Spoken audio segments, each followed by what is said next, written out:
Book 2, in which I lose forever my beloved, return to Judea, take refuge among the Essenes, meet Yeshua's again, and have my second encounter with Lucius Pontius Pilatus, procurator of Judea. Chapter 5. I got up. The woman I'd shared the couch with stretched out her arms to me. I didn't look at her. The smoke from the sandalwood, smoldering in the braziers, was a sickness in my lungs suddenly, and the world went abruptly liquid, glittering and unclear. Then I did look at her. She was stark naked, and her breast had been gilded with gold leaf. She had gold dust in her hair. Some generous soul, our gracious host, probably, had stuck an emerald as big as a wren's egg into her navel. In the flickering lamplight, it winked up at me like some misplaced cyclopean eye. But I couldn't call to mind who she was. At the moment, oddly enough, that troubled me. I don't know why. Her identity was a matter of supreme, almost sublime, irrelevance. She was either Delia, or Fania, or Urbilia, or Vivia, Sabina, or any of the half of 100 rather select probabilities. Prostabilis, who graced our revels.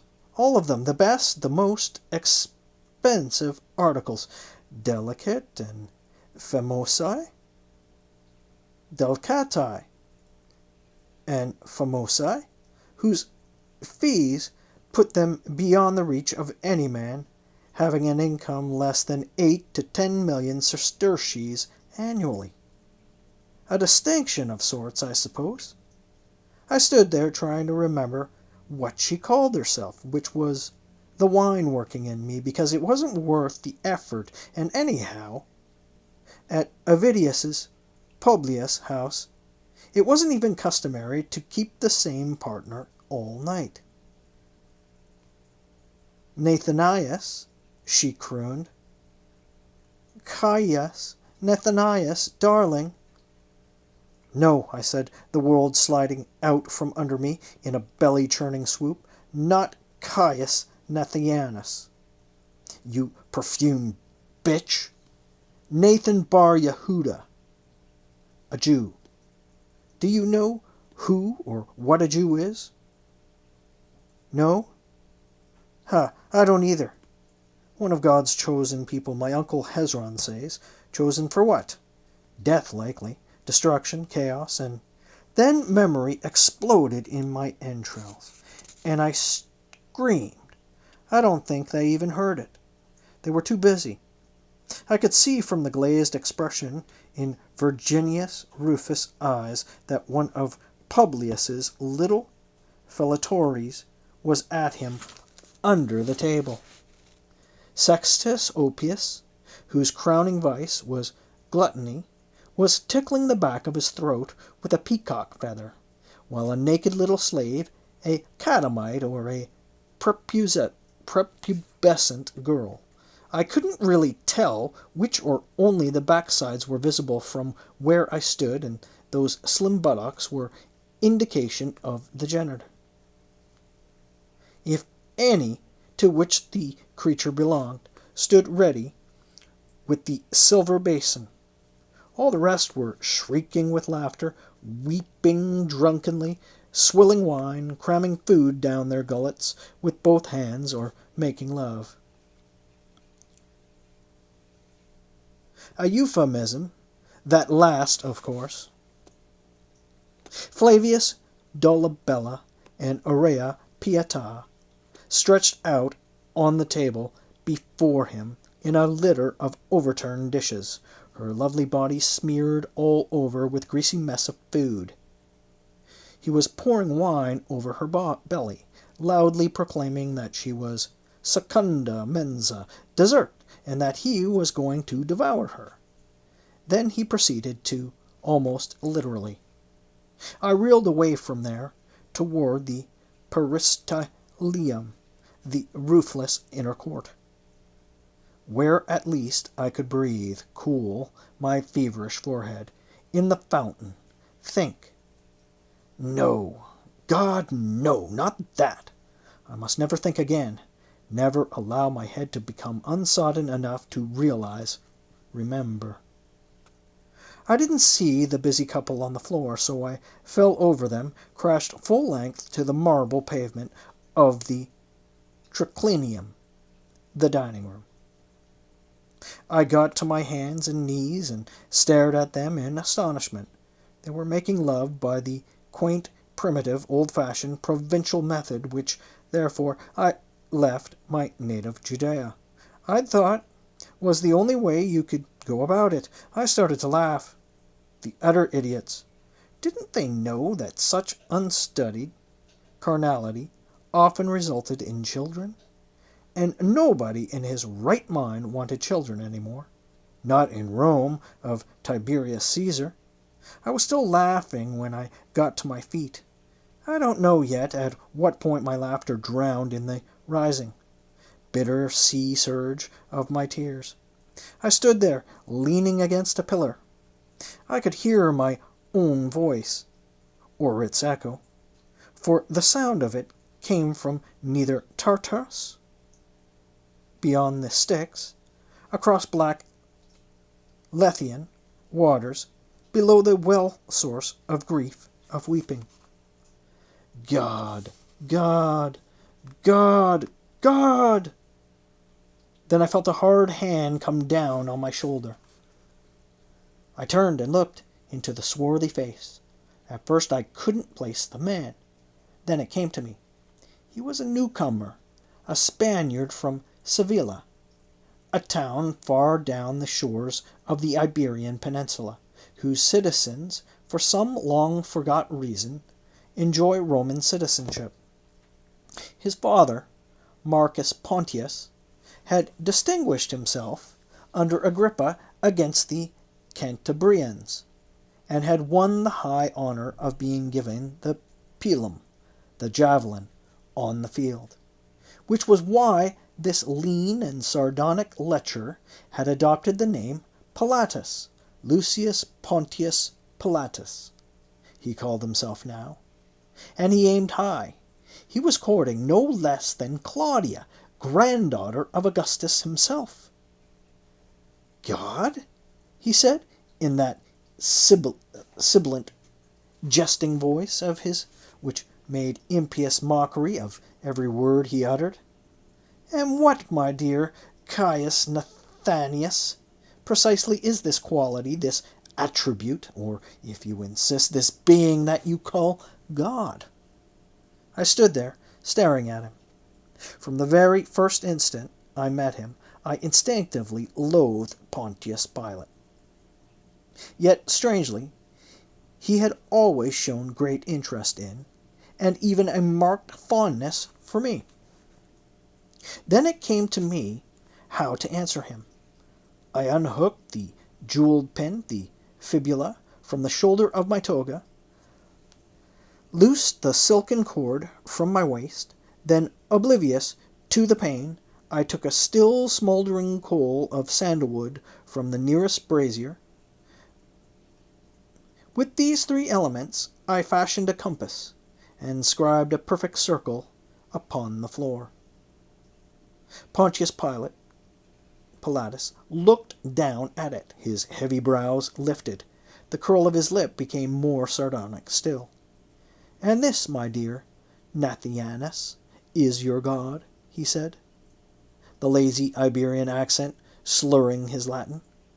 I nodded wordlessly. He threw back his head and laughed. At the sound of it, the warmth went out of the air. But this, he said, this is nothing. Exactly, I said. He stared at me, almost serious, the smile dimming on his dark face, his lips half hiding the flash, the glitter of wolfish teeth. You'd imply, then, Nathanius, that God is nothing? I gripped his arm and pointed towards where Opius was vomiting up a mess of nightingales' tongues. Not because he was sick, but simply to make room for more. The cost of that one dish, some 60,000 sesterces, would have fed 30 plebeian families for a span of years. Perhaps, I said, perhaps that is God, Pilatus. He looked in the direction my finger indicated, and the corners of his mouth tightened in disgust. That? He said. Yes, I said. Birdsong reduced to dog vomit. A form of truth. What Lucius Pontius? He looked at me, smiling, with his mouth only, not his eyes, and asked that question for the first time. I didn't know then that I'd be present when he asked it again. What is truth, Caius Nathanaeus? He said. But I, at least, answered him. That even dogs can heave, spare-bearer, and birds die. Their song becomes silence. So dense you can feel it, your ears hurt, straining for an echo of it.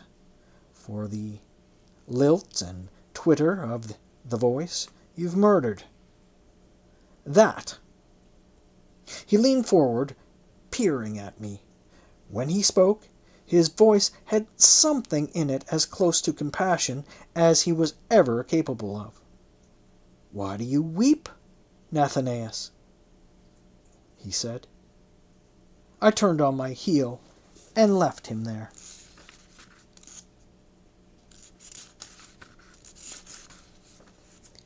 I went to Lydia's house, out on the Appian Way.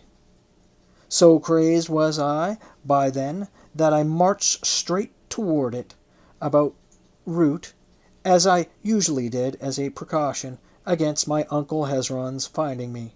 You see, I already knew he was in Rome, searching for me, sent, not that he needed to be, not that he wouldn't have come on this difficult errand out of the love he himself bore me, by my father to bring me home again. How my father had found out where I was, I didn't then know. It wasn't until after I was home again that he told me. But not even my uncle's presence in the capital of the world crossed my mind on that day. I was going without knowing why, nor even having the slightest desire to see Lydia, my mistress for the past 2 years. Young for a woman of 33 years, is not yet old, wife of Quintus Valerius, Caius, senator, patrician, knight, 74 years old, multiple, at least until my event upon the scene. Cuckold, uxorious, an important, besotted old fool. I am unkind. The poor old ass loved me. I have seen the will he made, leaving me his fortune, after Lydia had persuaded him to adopt me for her own purposes, the chief of those purposes being, a linguistic, legalistic, sociological problem. If a married woman beds with her adopted son, what precisely is the nature of the crime? Adultery, I grant you, but not incest, except technically, though it delighted Lydia's evil soul to call it that. She was always saying, "Son, come to bed with mamma. Let's—" Strange, we Jews are Puritans by nature. I cannot write those words. I went to Lydia's house. How could I? How, in the name of just, jealous, vengeful God? When I came into the house, she was already waiting for me in the atrium. She jumped up at once and ran to me. Going up on tiptoe, she began to kiss me, those hot, wet, open-mouthed kisses that had never before failed to awake a riot, a rage, a fury of lust in my blood. But today they had the opposite effect. My heart congealed as though it had been packed in snow. More, if she had kept it up one instant longer, they'd have produced the same result, as Sextus Oppius peacock feather. I think she sensed that. Lydia was endlessly subtle. She pushed me abruptly away, laughed, and wrinkled her adorably patrician little nose. "You stink, Nathanias," she said. "Ugh! I shall have to call in the perfumers to clear away the stench of used horror you've trailed into my foyer. You've been a bad boy now, haven't you? Come on, tell Mamma what you've done." I shrugged, said nothing. Lydia turned to me one of the slave girls. "Canis," she said, "go prepare the bath for my naughty son, to wash away the olfactory edifices of his naughtiness. For, oh, but he is a bad boy." Canis grinned. She had better reasons than Lydia knew to accept her mistress's statement. So had all the other younger wenches. I don't know why. They didn't appeal to me, really. Vengeance, I suppose. Cheap and shoddy revenge for the shameful bondage in which Lydia kept me. "Come sit beside me, you mannish boy," Lydia said, "and give me one good reason why I shouldn't have my Numidians in to whip you. That's it. Now tell Mamma what you've done." My head ached dully. I shrugged again. "You've said it. Made use of another whore." "So?" "Oh," she whispered. I saw she'd caught the emphasis I'd put on the word another. Slight as the emphasis was, the implication didn't escape her. It was, let me say at once, totally unjust. Lydia had never sold her remarkably expert body. She had merely, in that city noted for female depravity, been more generous than most, which was something of a feat. It had taken me months to get used to the fact that it was an utter impossibility to enter the Senate, the Terme, any principal street, and the houses of any of my friends without meeting a minimum of 2 or a maximum of 5 slyly grinning acquaintances who had shared my Lydia's bed. "Would you like some wine?" "Very cool wine, packed in snow. I had runners bring the snow down from the mountains at quite ruinous expense. It will refresh you, Nathan." "No," I said. "Some fruit, then. Apples, grapes, pears, quinces." "Nothing," I said. She was determined not to quarrel with me. I think she knew her beauty was beginning to fade. And anyhow, I'd spoiled things for her, before any man could please her if he was powerful enough. She'd brought in gladiators, boxers, wrestlers, chariot racers, all the great muscled brutal scum, and caught her vicious eye. She'd totally demoralized the Numidian archers of the Imperator's guard, because she had had of the divine Julia herself the confident assurance that no other men equaled Black's Abd. My Helvetia had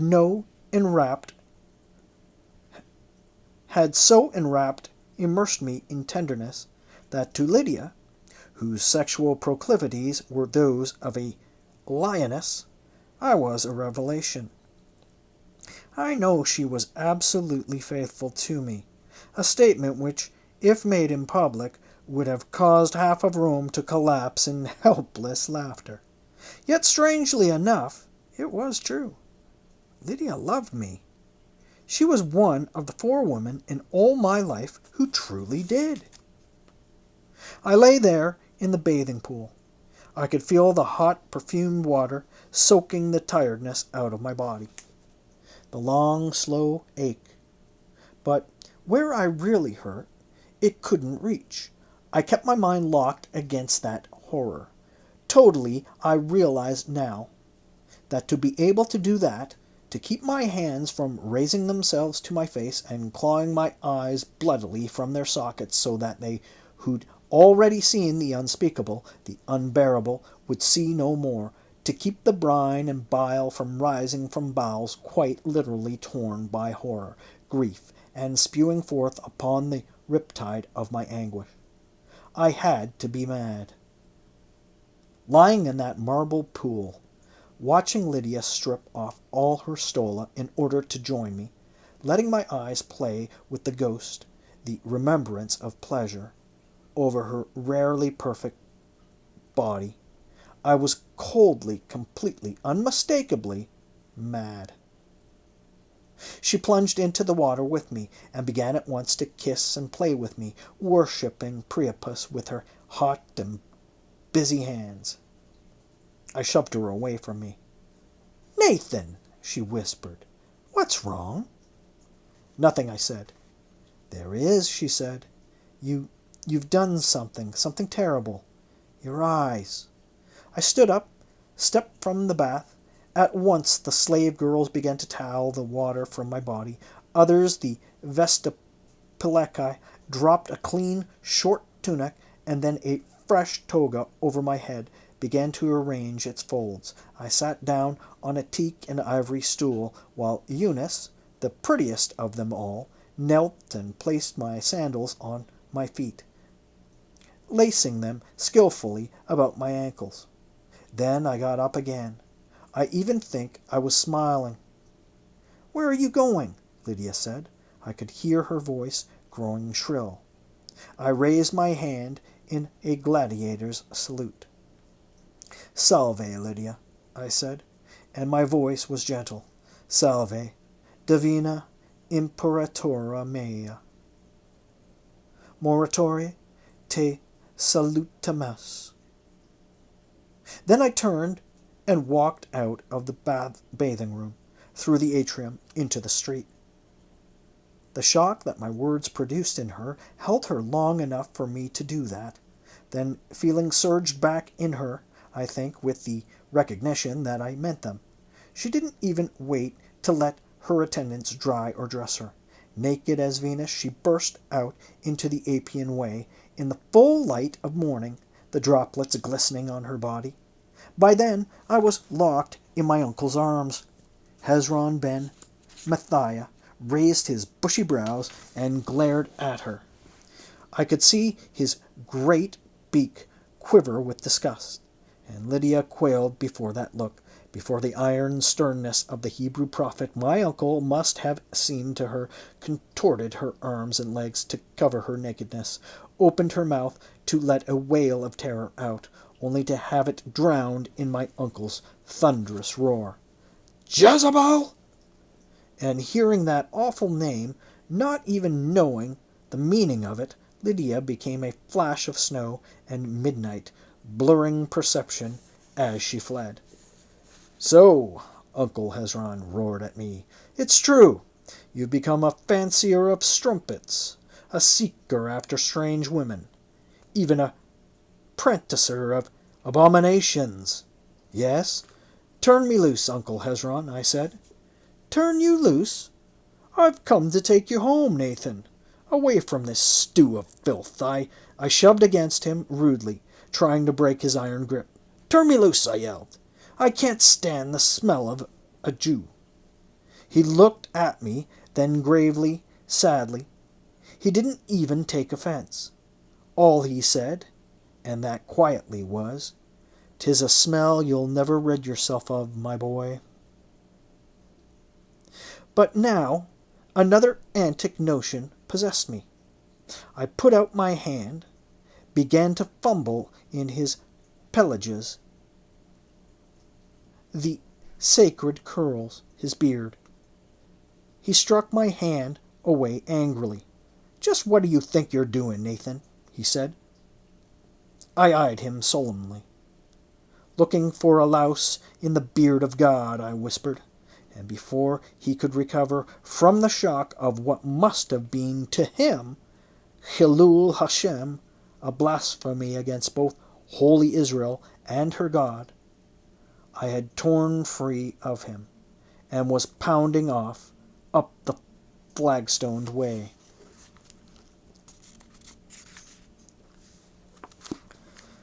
I started home then. By home, of course, I don't mean the house I'd just left.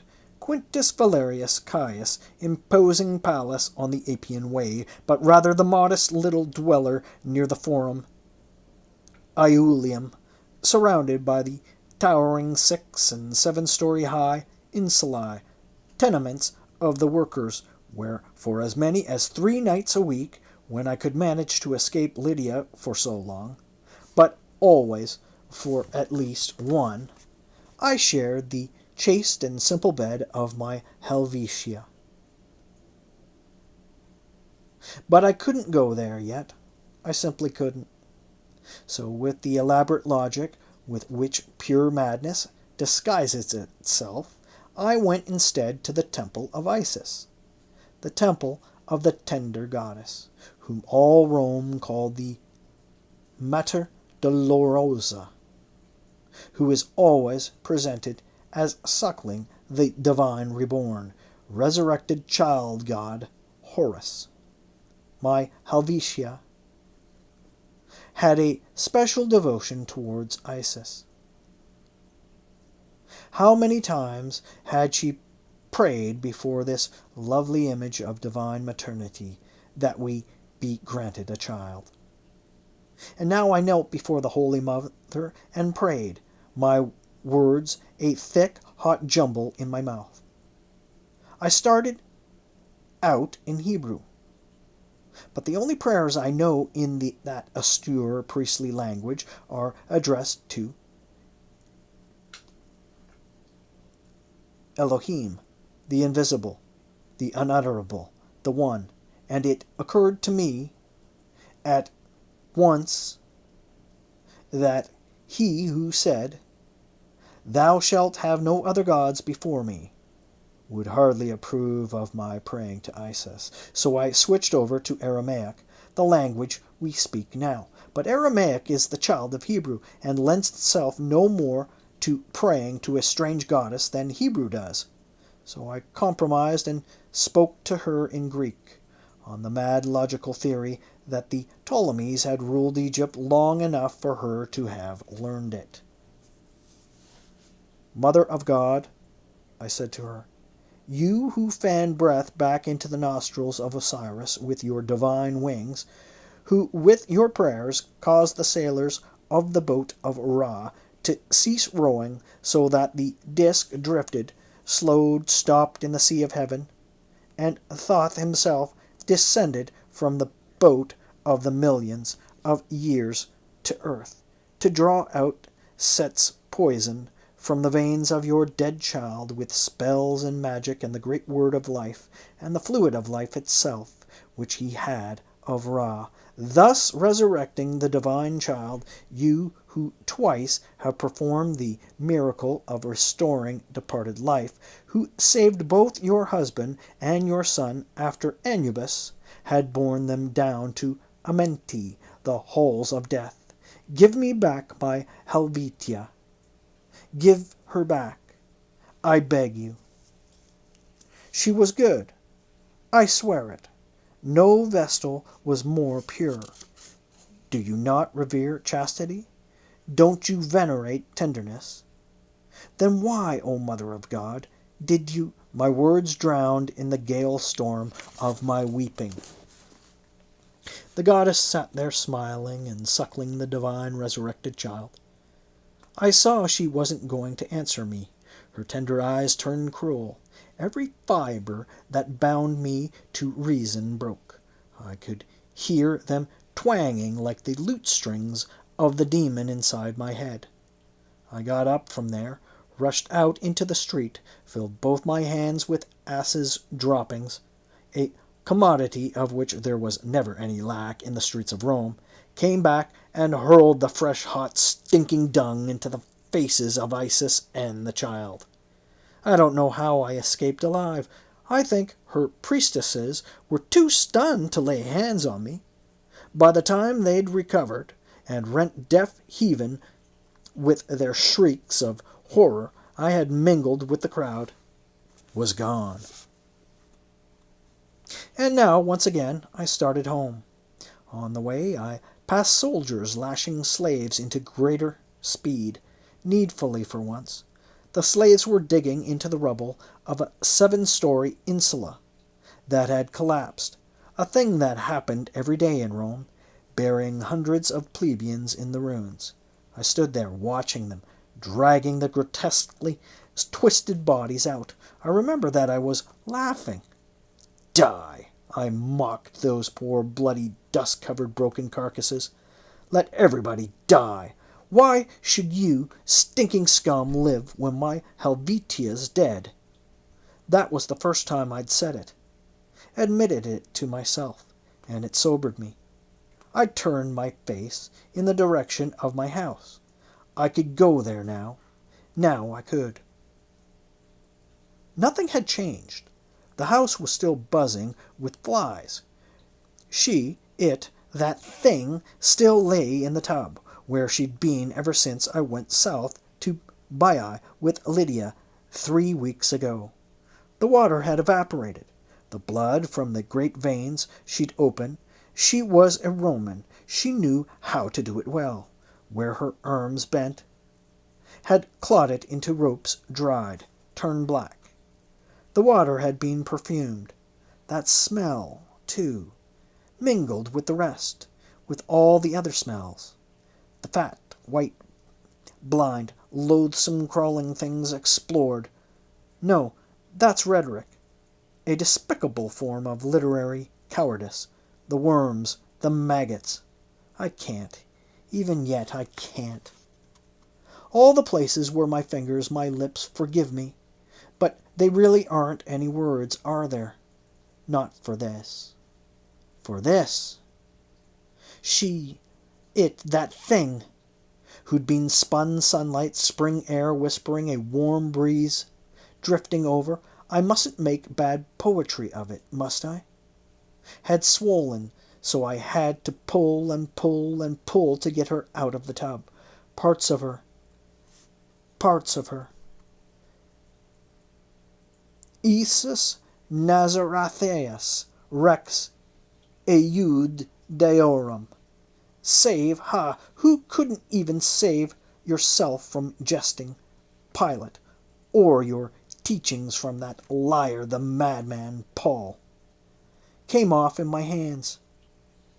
I vomited until there was nothing left in me to heave, until my guts tore and my shreds of them tangled in my throat and choked me.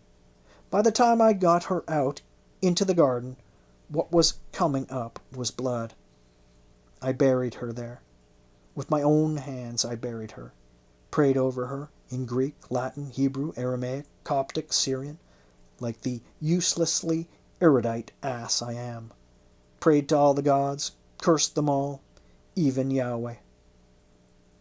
Then I tottered, staggered, fell, crawled on my belly, like a snake, into the house, got my sword, crept, inched, crawled, dragged myself with the great blaze of the setting sun, and my own sweat in my eyes, blood and vomit in my throat, death itself in my mind, my heart, back to her grave, clawed myself upright by pure will, put the sword point against my throat. It was my slave Nicodemus who tore it from my hands.